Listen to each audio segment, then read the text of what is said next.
Good morning, everyone. Today, as a part of continuing nursing education, we are going to discuss regarding pain assessment, which is considered to be the fifth vital sign.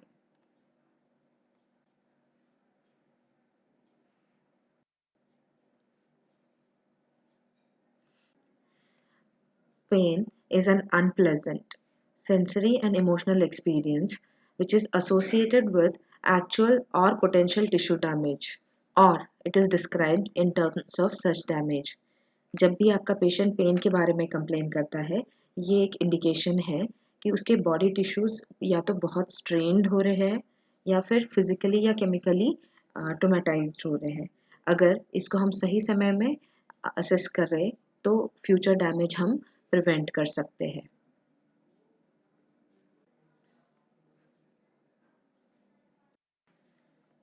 Pain is multidimensional.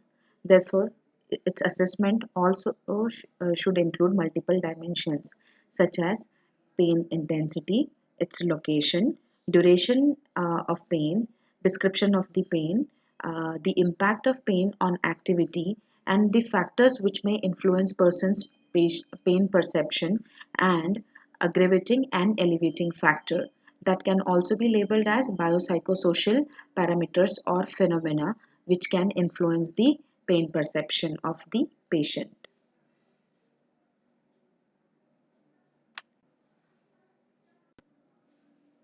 Pain is caused by multiple factors. The chemical or physical trauma itself can cause pain in many individuals, but even though having same causative factor, the perception and coping of pain against pain may vary among different individuals. So which are the factors which actually affect their pain perception and coping? Commonly seen factors are psychological factors or emotional disturbances they are going through, social history or issues what they are experiencing, their own cultural and religious belief can also change their perception about pain and the way they cope with it. Past experiences affects their perception and coping, and how does family respond to patient's pain that can actually change patient's perception positively or negatively.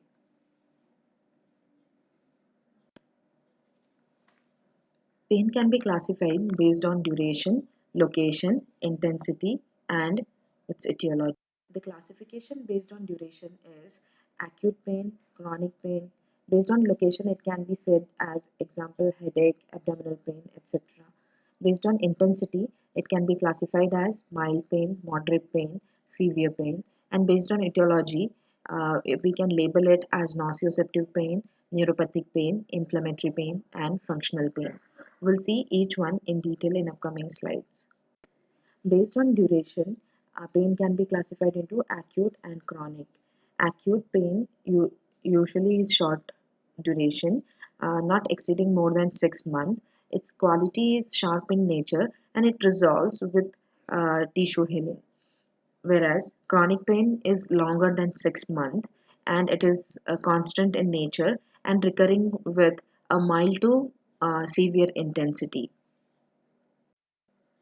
Based on location, pain can be labeled as per area involved. Example, headache, back pain, joint pain, stomach pain, cardiac pain, gastric pain, etc. Based on intensity, pain can be classified into mild, moderate, and severe pain. So, based on the variety of scales which are being used in the practice, the intensity is usually measured. We will see in detail in upcoming slides. Pain is caused by multiple factors. The chemical or physical trauma itself can cause pain in many individuals, but even though having same causative factor, the perception and coping of pain against pain may vary among different individuals. So which are the factors which actually affect their pain perception and coping? Commonly seen factors are psychological factors or emotional disturbances they are going through, social history or issues what they are experiencing, their own cultural and religious belief can also change their perception about pain and the way they cope with it. Past experiences. Pain assessment is basically determination of the character, duration, intensity, and location of patient's pain, including its effect on his or her ability to function. So, pain assessment plays a very crucial role in planning and implementation of nursing interventions in future.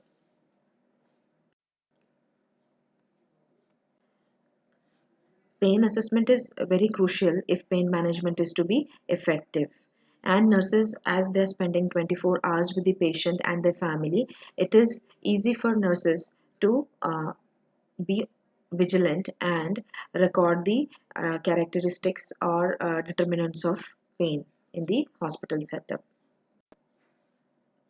The important aims of pain assessment are to know the baseline pain score of the patient, then to evaluate or monitor the pain score throughout the nursing care provided, then identify the prognosis of patient, is it worsening or it is improving. Then third is to facilitate the ability to choose appropriate pain scale for different patient groups such as intubated patient, unconscious patient, vulnerable population, and ambulatory patients. Then plan pain management strategies according to the intensity of pain assessment done during the nursing care provided. Pain assessment can be done in three ways. First is self-report, which is considered to be gold standard. Basically, whatever patient complains of will be said as self-report, and it is very valuable. Second is through behavioral assessment. Whenever patient is going through a pain, even if he is not able to verbalize, you will see that through his expressions and behavior. Hence, how patient respond or behaves will be done through behavioral assessment. And third important thing is physiological assessment. Whenever patient is going through pain, there are a lot of physiological changes which will keep happening, such as alteration in the vital signs, and that can be done through your clinical observation. So, self-report is easy for those patients who are conscious oriented, whereas behavioral assessment and physiological assessment can be used in intubated patients, critical patients, and unconscious patients as well. The important step in assessment of pain is uh, observing the characteristic of pain. As we said, pain is multidimensional, so this all components will help you to conclude what kind of pain and how it will be relieved. So, acronym of PQRST is being used. P stands for precipitating or elevating factor.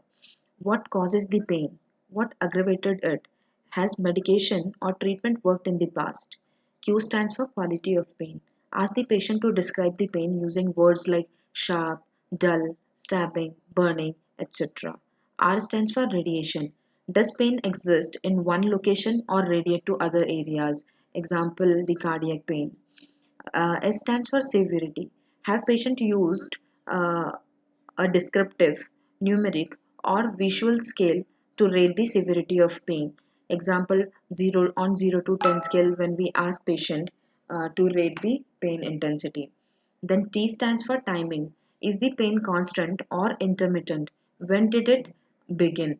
So, knowing the onset of pain will be helpful for you to identify the causative factor and deal it accordingly. While performing pain assessment, always observe for objective signs of pain, that is, facial expression, patient's vocalization, and body movement. Usually, facial expressions may come in form of facial grimacing, frowning, or sad face. Vocalization may be in form of moaning or crying, and body movements, which may be in the form of guarding or resistance to any movements.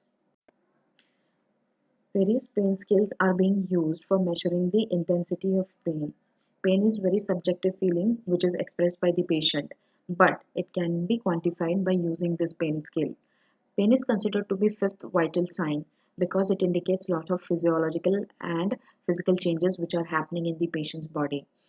As it's a measure of pain intensity, then a majority of tools which are being used currently have scoring between 0 to 10, and as they most of the tools indicate the same value for each score is the plus point for us to do the pain assessment.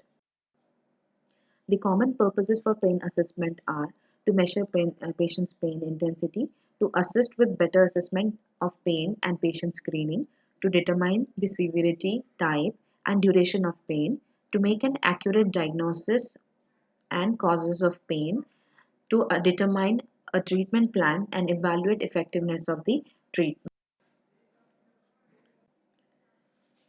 Variety of pain scales are being used for assessment of the pain of conscious, unconscious, intubated patients.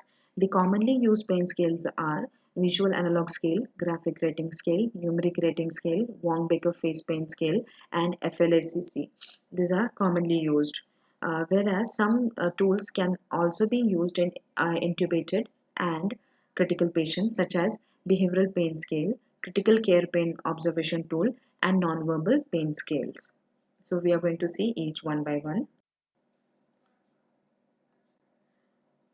These are the examples of visual analog scale, graphic rating scale, numeric rating scale, and Wong-Baker faces pain rating scale. Visual analog scale is basically a self-report measure. The pain on visual analog scale is a unidimensional measure of pain intensity.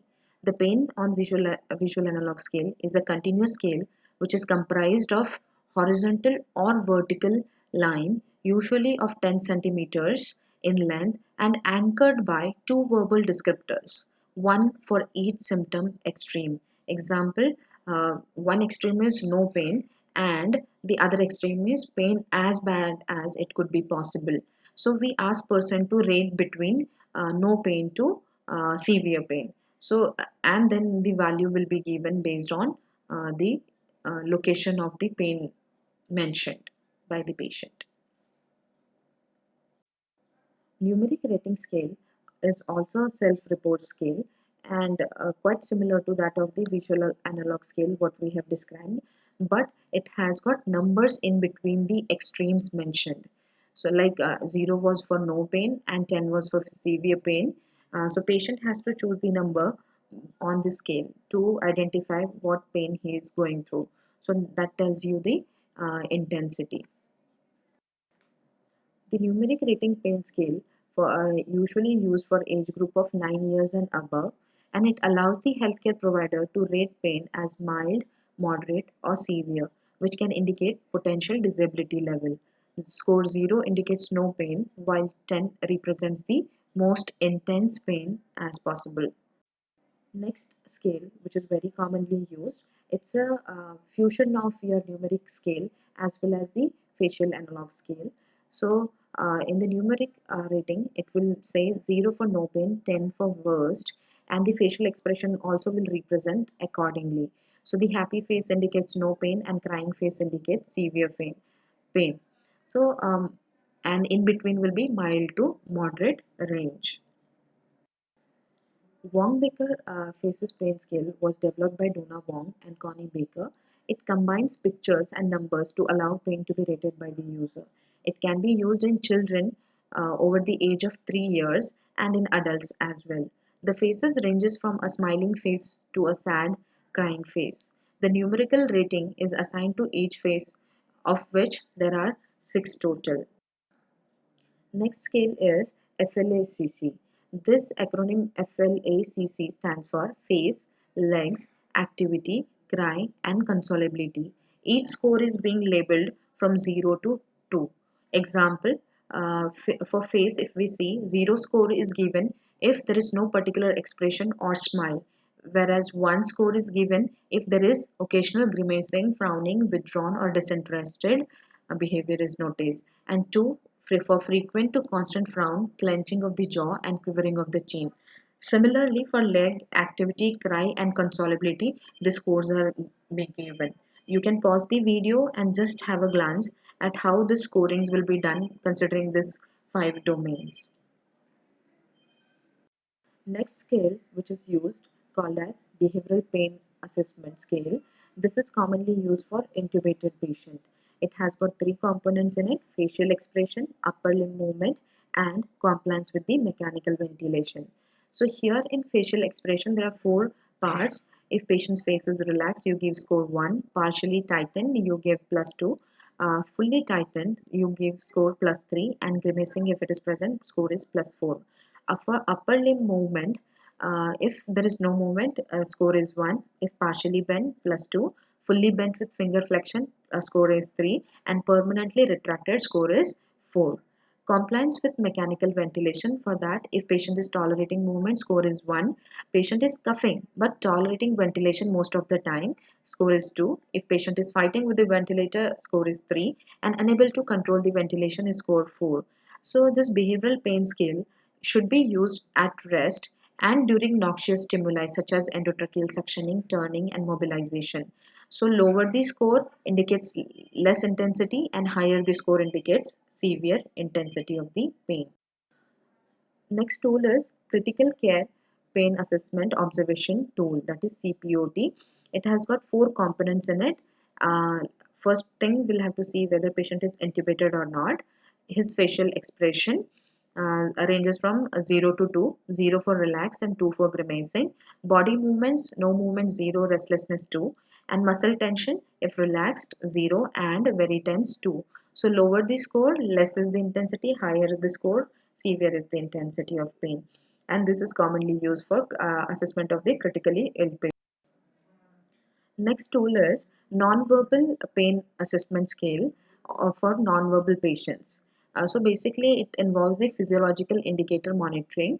So physiological indicators can be seen through facial expression, their activity, guarding, physiological signs that includes your blood pressure, heart rate, and respiratory monitoring. So each domain is measured from 0 to 2. 0 indicates zero intensity of pain and higher score indicates severe intensity of the pain. You may pause the video, go through the components and how the scoring is actually being done. The physiological indicators basically involve your heart rate, which may increase during pain, respiratory rate and pattern, which may shift from normal uh, to increase or decrease or changes in the pattern. Blood pressure may vary, increase or decrease, and oxygen saturation may decrease. Always remember that physiological indicators in isolation cannot be used as measurement of pain because the causes may be different. Now, whenever you're documenting pain, how you should include these all components. Example, Mr. ABC, who is known case of a peptic ulcer, suffering with abdominal pain at epigastric and umbilical region. The pain is of intensity 8 on visual analog scale. Patient complains of burning nature of that pain. Usually pain lasting for 15 to 20 minutes and it gets worsened whenever patient is empty stomach and gets relieved by eating certain food item, example curd. If you want to write these points in bullet form, that is also possible, like uh, Mr. ABC, known case of peptic ulcer, his location of pain is epigastric and umbilical region, intensity is 8 on visual analog scale, then nature is burning, duration 15 to 20 minutes before meals, and aggravating and relieving factors are empty stomach causes more pain, and relieving factor is eating certain food, example curd. So if you document this pain and it's all component, it is very easy for you to plan the nursing intervention because of the characteristic of pain we will be able to differentiate whether person is having pain which is due to peptic ulcer or it is due to any other factor. So that was all about pain assessment. If you have any doubts and queries, feel free to contact us. There are few key points which you have to consider whenever you do pain assessment. So tool has to be considered using developmental and cognitive ability of the client. Then next is assessment of the pain should be done before and after providing any sort of intervention. Pain assessment should be done when patient is at rest as well as when he does perform movements. Investigate higher pain score from expectation. Example, post surgery, we expect that patient may have pain, but if that pain is very severe in nature, it indicates some other pathological changes. Document pain score every time when patient complains of. Use parent or guardian in cases of children or patients who are non-verbal in nature. Thank you.